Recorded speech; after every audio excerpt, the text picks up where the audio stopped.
झीलों का शहर भोपाल अपने स्वच्छ वातावरण व साफ हवा और राजा भोज की नगरी के रूप में प्रसिद्ध है। मगर इस शहर में किसको पता था कि एक दिन मातम पसर जाए। वो दिन होता है 3 दिसंबर 1984। वही दिन जिस दिन यूसीसी की सब्सिडियरी कंपनी यूसीआईएल के भोपाल वाले प्लांट से मिथाइल आइसोसाइनेट गैस लीक हो जाता है। पूरा भोपाल एक पॉइजनस गैस चैम्बर में तब्दील हो जाता है। बूढ़े, बच्चे, जवान, औरतें सब लोग अलग अलग दिशाओं में भागने लगते हैं।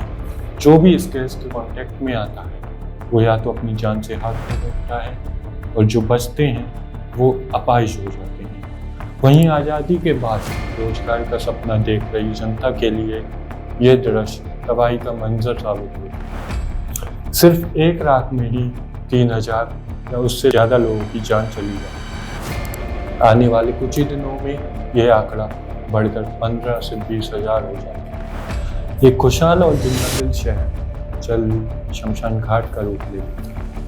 यह इंसिडेंट न केवल भोपाल वासियों पर और भारतवासियों पर एक गहरा जख्म देता है, बल्कि ये इंडियन गवर्नमेंट पर भी काफ़ी सवाल खड़े करता है। पहला ये आखिर इन सब का जिम्मेदार कौन होता है? कैसे भोपाल शहर एक गैस चैम्बर में बदल जाता है? इतनी बड़ी ट्रेजेडी के क्या परिणाम निकलते हैं और भारत के इंडस्ट्रियल डेवलपमेंट पर क्या असर पड़ेगा? भोपाल गैस कांड 1984, 2 दिसंबर रात 9 बजे।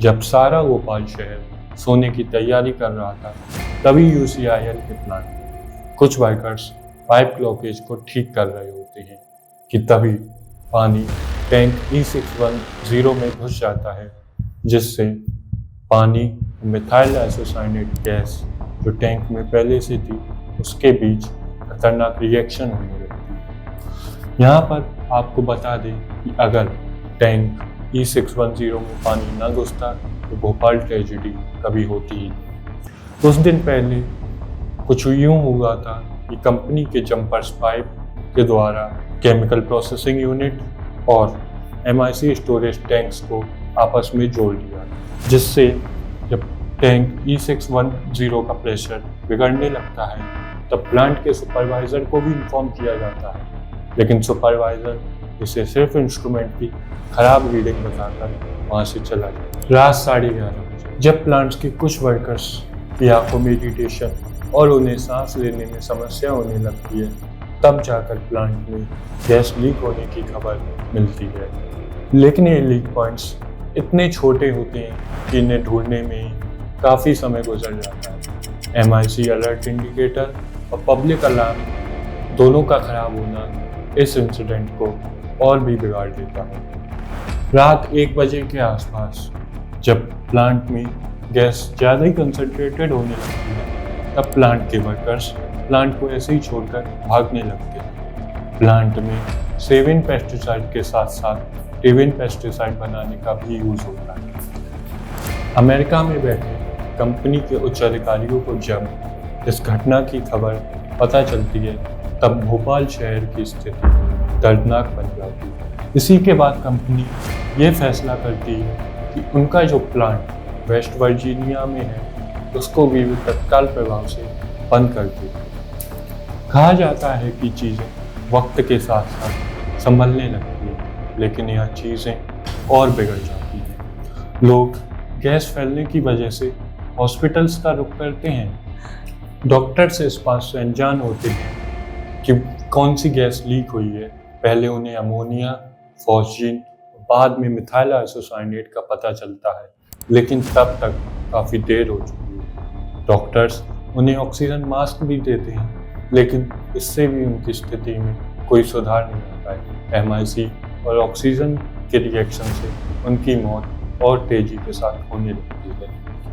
भोपाल गैस प्लांट में ये इंसिडेंट यूसीसी और इंडियन गवर्नमेंट के सेफ्टी प्रिकॉशंस को नज़रअंदाज करने की वजह से होता है। इस बारे में एक इंडिपेंडेंट लोकल न्यूज़पेपर रबर्ट में खबर प्रकाशित होती है। इसके बारे में पहले ही भोपाल की आम जनता और सरकार को चेता दिया जाता है, लेकिन किसी के भी कान पर जू तक नहीं लगती है।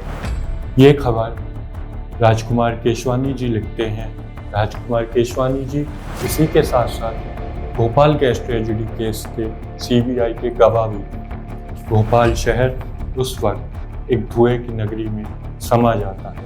इन्हीं के साथ साथ उस वक्त एक और महान व्यक्ति होते हैं जो भोपाल आने वाली ट्रेन्स को समय से पहले निकाल लेते हैं और आने वाली ट्रेन्स का रूट बदल देते हैं। वो व्यक्ति और कोई नहीं, गुलाम दस्तगीर होते हैं, जो भोपाल स्टेशन के उस वक्त के स्टेशन मास्टर होते हैं।